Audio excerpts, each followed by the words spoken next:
then inputting parameters for a patient, acquiring that data, and if we can, then how to export that into a spreadsheet. I think if we can talk through the first part, then we can start practicing that and getting very familiar with it. And obviously, that's the most important part in terms of the setup that we have to acquire the data appropriately. Does that sound good? Yeah, that sounds good. When I was getting ready for this call, I came up with a short list of things that I would like to include. Also, we can do those in the beginning or the end. They're not related to what you're talking about, but they are important, and we can do that separately or later or whatever you'd like. And if you want to start with what you said, that would be fine. Let's start with what you've got. Okay. I know from the photographs you sent me that you have the platform is all built. Yep. And by the way, that's a beautiful job. Whoever did that knew what they were doing. That looks really nice. Yeah, it wasn't me. It was our facilities folk here. So sure. Yeah. I've had good experiences with them when I was there. I would check, if you haven't already done this, that there is a noticeable gap between the two force plates and between each force plate and the surrounding platform. The width of that gap doesn't matter at all as long as it's not zero. We don't want anything touching. So if you haven't taken a close look at that, do that at some point. I have taken a look, and there is a gap all the way around, yes. Okay, good. Okay, that's one. The next thing is on the front of the two AMTI mini amps. Yep. There is a 0 button. Yep. I've probably mentioned this before. That needs to be pressed every time you power those up. So usually that would be once a day. First thing, turn them on, let them sit for a few minutes, and then push the 0 button. If you happen to shut them down over the noon hour and power them back up again, then you'd want to do it again. And what that's doing is setting the coarse zeros for each channel, making sure that none of the 6 channels are off scale or close to being off scale. So the importance of that is that in some cases you would see in the graph something doesn't look right, but in some cases you wouldn't. Okay. And you might get errors in the calculated values, and you don't want that.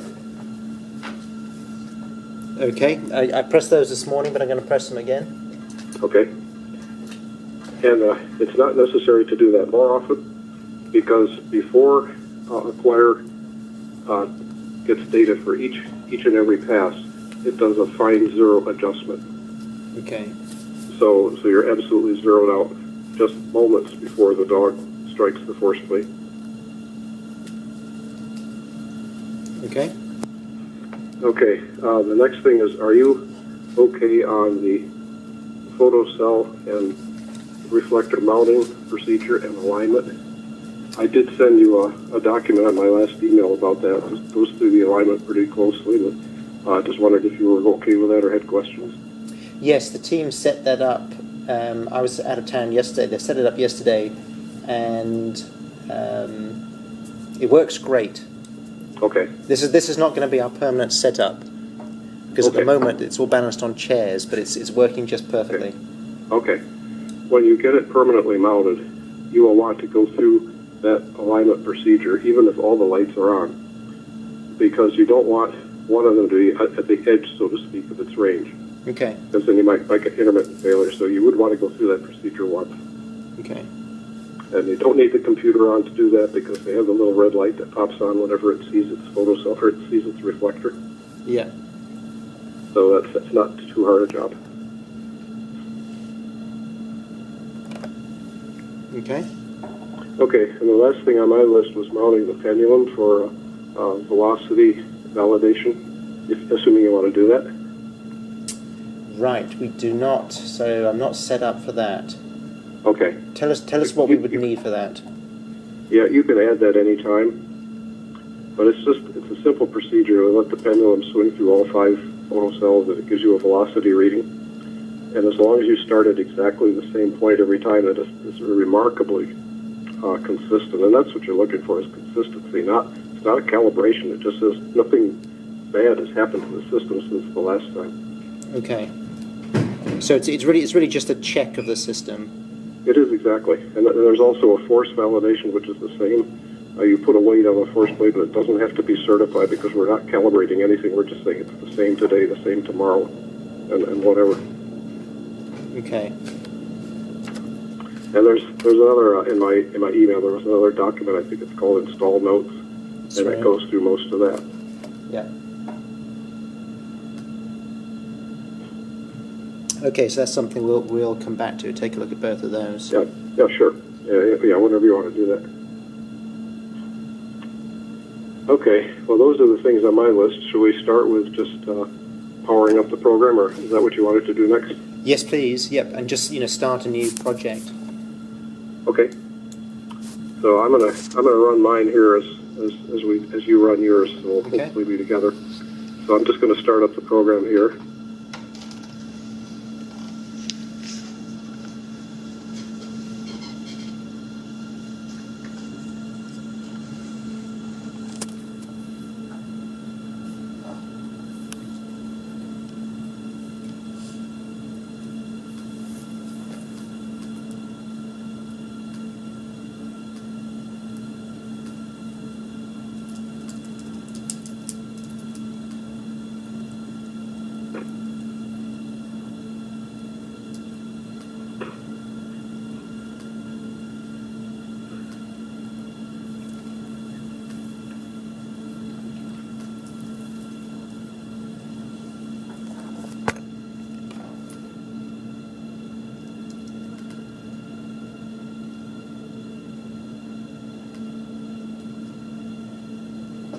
Okay, is your program running yet?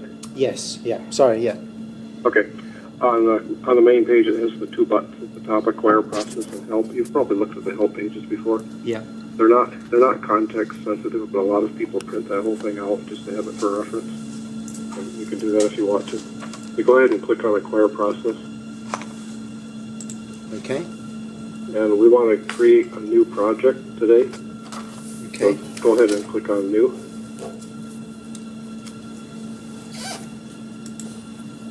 Okay. And should have a new little window, green window that says New Project. Yep.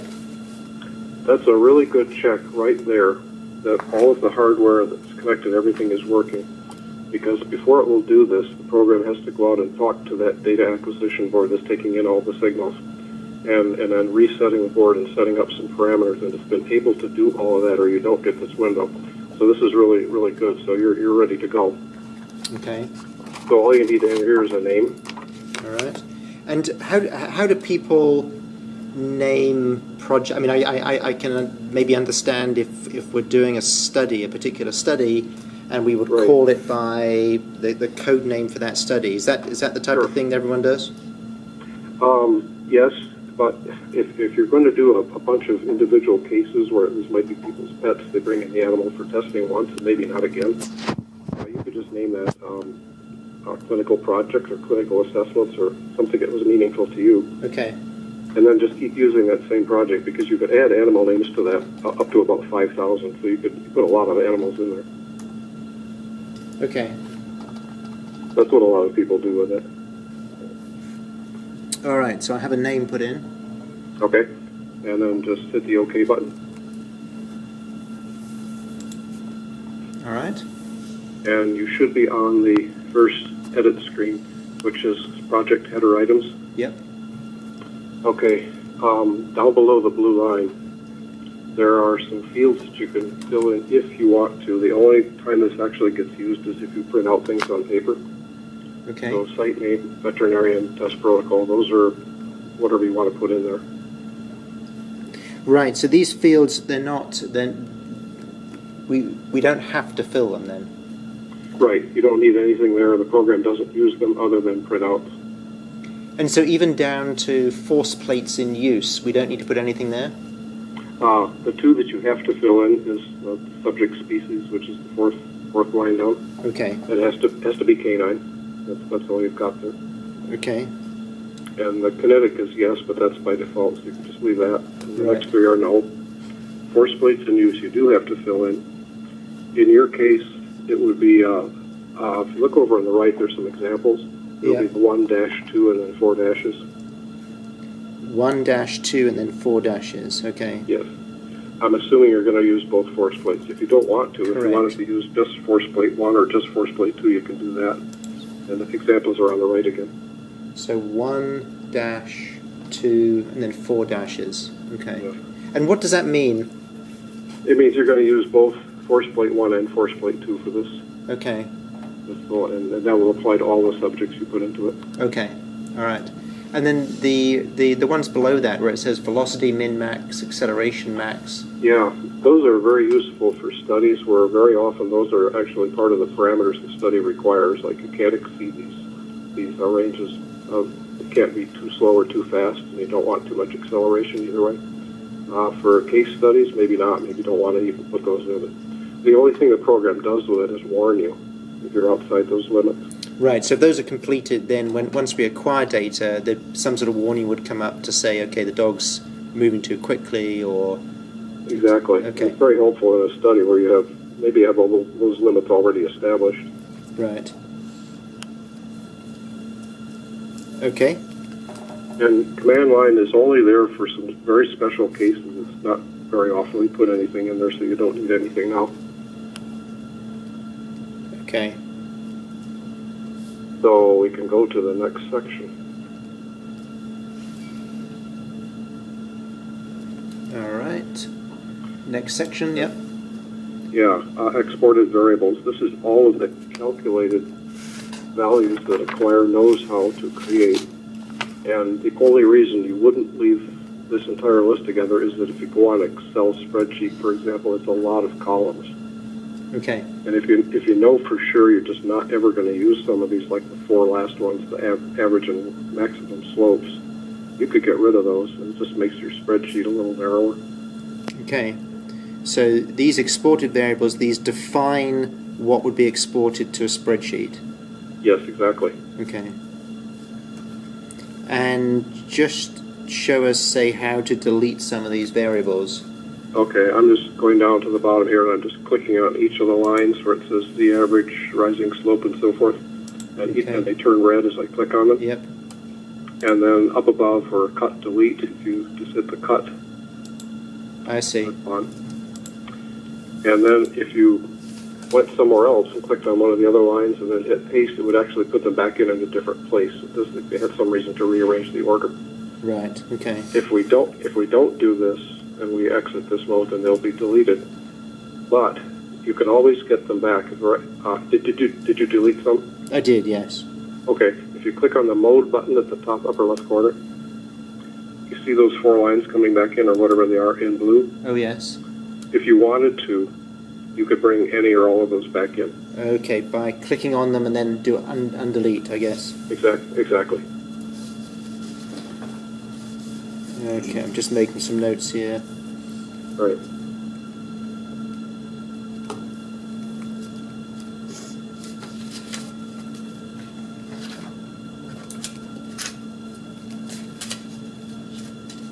All right. Okay, we can go to the next section. Okay. Segment names. This is called segment. Segment is probably not a great word, but it means test periods. Like, again, a study where you might do pre-surgery, post-surgery, 6 months recovery, Okay. where it's assumed that each animal that comes in will be tested 3 times, or whatever number. In this case, maybe you don't want anything on this page. If these are just individual animals coming in to be tested, maybe only once. So you can leave this page blank unless there's some reason to put in something. Okay. But for a study, then we could set this up. For example, day 0, day 14, day 28, etc. Exactly. Okay. Yep, exactly. Okay. All right. And the program assumes that each dog will be tested on those times, but you don't have to. But that's just the way it's organized. Okay. Okay, we can go to the next section. Got it. This is where you put in the animals, and like I said, you can add a lot of them to this. Okay. And there's only one requirement on this page. There has to be some entry in the field that's called name. Some people, when they're doing an actual study, don't have names for the dogs, so they put some kind of an identification number in there, and that works fine. But there has to be something there. Okay. And if you did have a name, the other three fields are optional: number, date of birth, sex. Okay. What's the name of our And dog? they just show up on printouts, but they're not used in any other way. Are you going to use her or my dog? We use Dixie. It accepts numbered numerical names? Sure. Yep, numbers or letters are okay Okay, here. okay. Okay.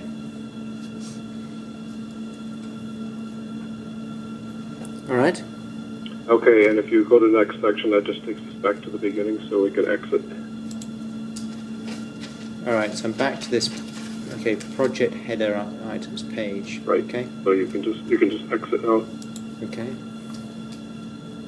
And the project that you just created should be on the top of the list. Correct. Yeah. Okay, so do we need to go through more of this? I'm not sure what else you want. No. I think that's good. Yeah. Okay. Anyone got any questions on that?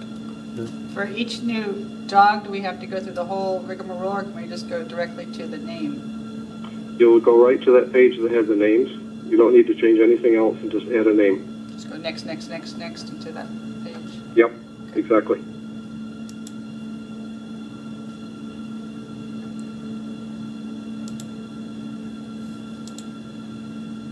And we would get there by doing the edit button.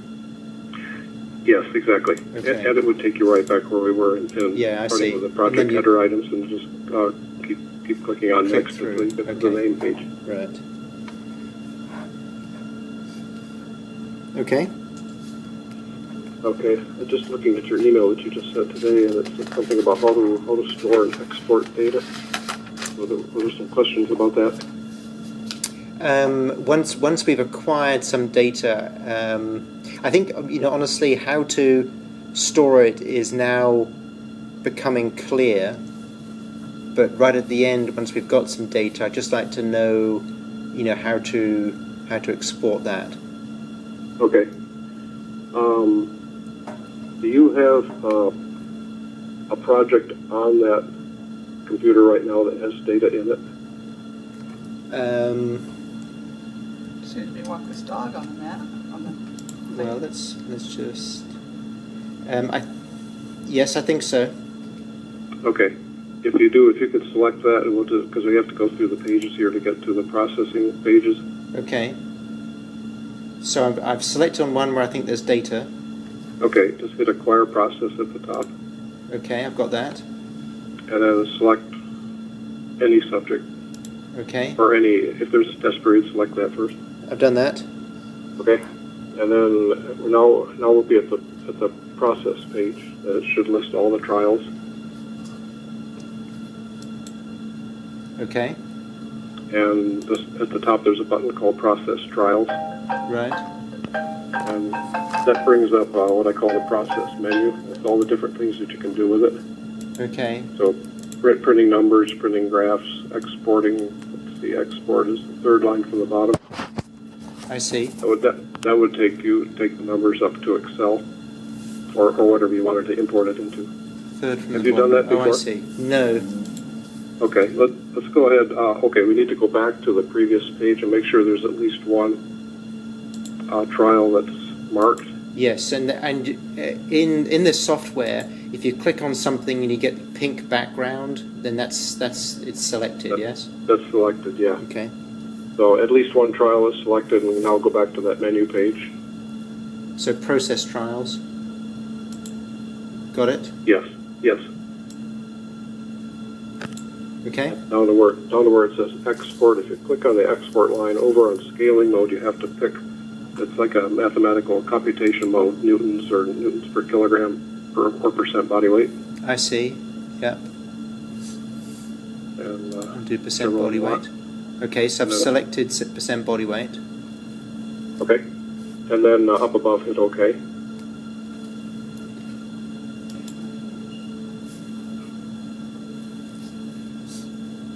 So a little green box came up, said it was exporting. Yep. Now, if there's Excel or some other spreadsheet on your computer, you can start that up. I'm just bringing up Excel here. You guys have to help me. How do I find it here? The green one. All right. So I have a new worksheet in Excel. Yeah, there's a paste button up at the upper left corner in Excel. Yep. Just hit that. Everything should come in. Huh. Look at that.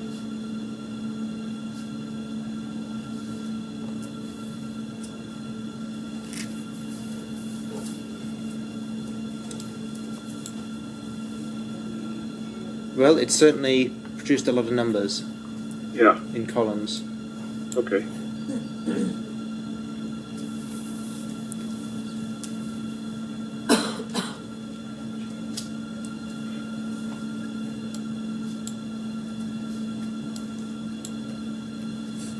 Okay, so we'll have to look at those once we get some dog data and see whether they're meaningful. That was a human. That was some human Yeah. data. I'm looking at my copy of Excel, and there's two things here that don't look quite right. The test date column is showing a bunch of asterisks. Yes, And the if column you just needs to be made a little wider. right. Okay, I've done that. And then strike, see that one that says, what is the rest of that? Strike side plate, yeah, that needs to be wider. Just to see the heading, but strike side plate, I have an asterisk in the middle. Yes. It says F asterisk 1. That's because in the, we'd have to go back to the Acquire program, go back in a minute, we'll show you what I'm talking about. You have to tell Acquire which side of the body was struck, or struck the force plate, because it's the only thing it doesn't know. Okay. And then it will fill that column in properly. When you're ready, we'll go back to Acquire. I'll show you what that means. I'm just making a note. Okay. We'll go back to Acquire. Okay, I'm just closing out Excel and Okay. to Acquire. Okay, I'm showing the process menu. I'm going to exit out of that and go back to the list of trials.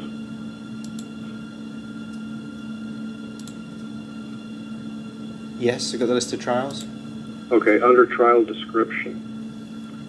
For each trial, you have to put a notation in there that says which side of the body was struck. And I think the best way to do that is, because then you can see this already, let's go all the way back to the main page of the program where the help button was. Okay. Yep. And then I'm going to go right to the bottom of that file. There's about 20 pages. Okay. Let's see, going up.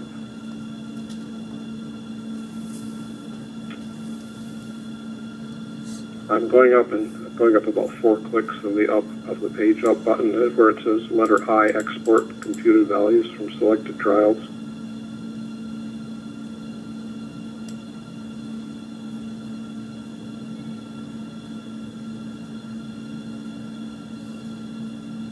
Yes. Got that. Okay, and then about 1 page down from there it gives a notation for labeling the strike side plate, and the notation looks like a minus sign and then LL1/RR2. And it goes on LL3, RR4, but you don't have those. Right. Right. So that's the notation you need. What that says is that on plate number 1, the left side struck, both fore and hind. Okay. On the plate number 2, the right side struck. Or it could be the other way around. It could be minus RR1, LL2, depending on which side they struck which plate. I can assume that the first plate's. I think from this morning, the first plate is the one on the left, Okay. the far one. Okay, so I see that notation, and then where does this go in? Okay, on the page that we left that showed all the trials. We can go back to that. Just get out of the help page. Go back to Acquire process. Just go back to where we were in the program. Okay, I've just exited out the whole program. Let me start again. This will be good practice. Oh, sure. Okay, pick out a project. I'm just talking out loud. Pick out a project. Edit the project. No, acquire. Pick on the subject. Click OK. Highlighted the trial. Okay, so I've got back to where I now have one trial highlighted under one patient? Yes. Okay. It's in the field called trial descriptions where that notation needs to be. I see. And it can be in there with other things. It doesn't have to be the whole field. It can be at the beginning, the middle, the end. The minus sign is what keys the program to find it. Okay. So minus and then RR1 slash LL2. Right. And that would, Or so the other that, way- or the other way around, whichever way around. right. So for every trial, you need to input which side hit first. Is that correct? Exactly, yeah. It's the one manual thing you have to do, and that's why somebody has to either observe that carefully or take a video film of it Right. so that you can go back later and be sure which is which. But yeah, some people are very good at that. I'm terrible. I can never tell. No matter how many of these I watch, I can't see it, but some people do it really well.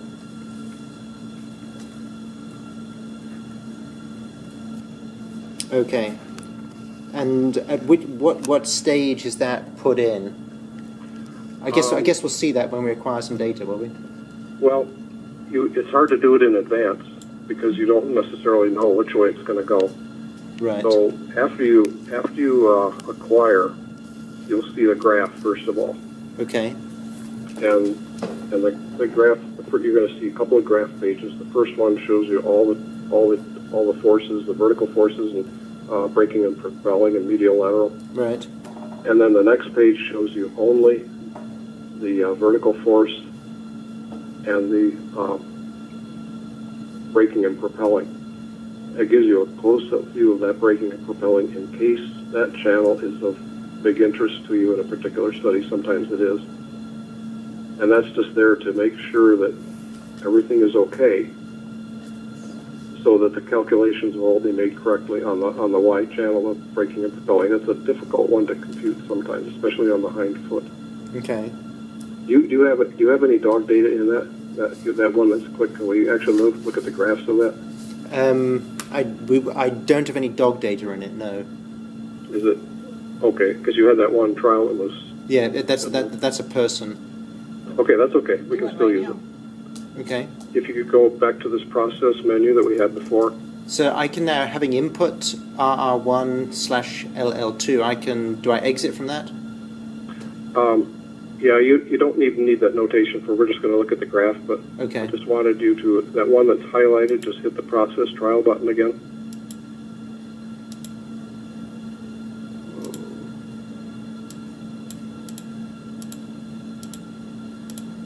Okay. Yep. And let's go down to where it says, it's the third item down, view graphs. Okay. Now I don't have. Okay, go on. And let's just select one force plate. It'll make it easier to see. Just let's select number one. Okay, I've done that. And then channel